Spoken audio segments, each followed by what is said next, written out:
Chaque jour, Charles et Carole vous présentent la leçon de l'école du sabbat.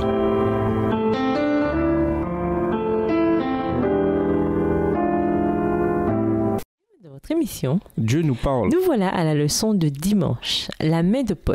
Comparons les remarques finales dans Galates 6 et versets 11 à 18 à celles des autres lettres. Quelles sont les ressemblances et les différences? Nous vous invitons à voir les dernières remarques de Romains, de 1 et 2 Corinthiens, d'Éphésiens, de Philippiens, de Colossiens et de 1 et 2 Thessaloniciens. Galates 6 versets 11 à 18. Voyez avec quel gros caractère je vous ai écrit de ma propre main. Tous ceux qui veulent se faire bien voir selon la chair contraignent à vous faire circoncire uniquement afin de n'être pas persécutés pour la croix du Christ. Car eux-mêmes, ces circoncis, n'observent pas la loi, mais ils veulent que vous vous fassiez circoncire pour glorifier votre chair. Quant à moi, certainement, je ne me glorifierai de rien d'autre que de la croix de notre Seigneur Jésus-Christ, par qui le monde est crucifié pour moi, comme je le suis pour le monde. Car ce qui compte, ce n'est ni la circoncision, ni l'incirconcision, mais c'est d'être une nouvelle créature.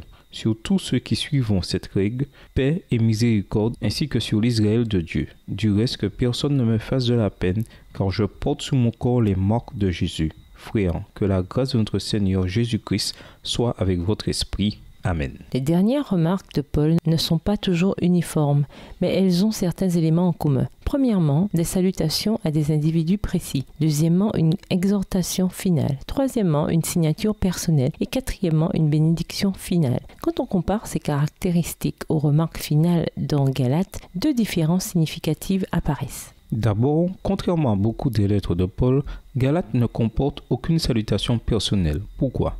C'est probablement une indication supplémentaire avec les traditionnels remerciements du début de la relation tendue entre Paul et les Galates. Paul reste poli tout en étant formel.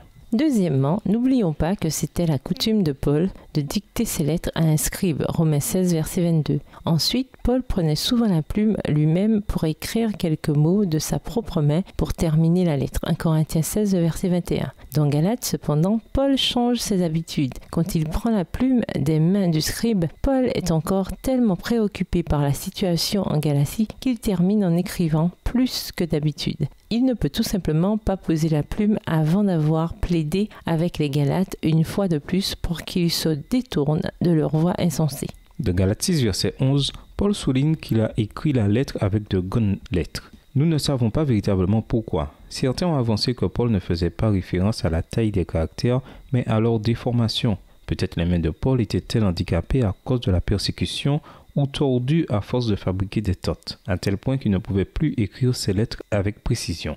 D'autres croient que son commentaire constitue une preuve supplémentaire de sa mauvaise vue.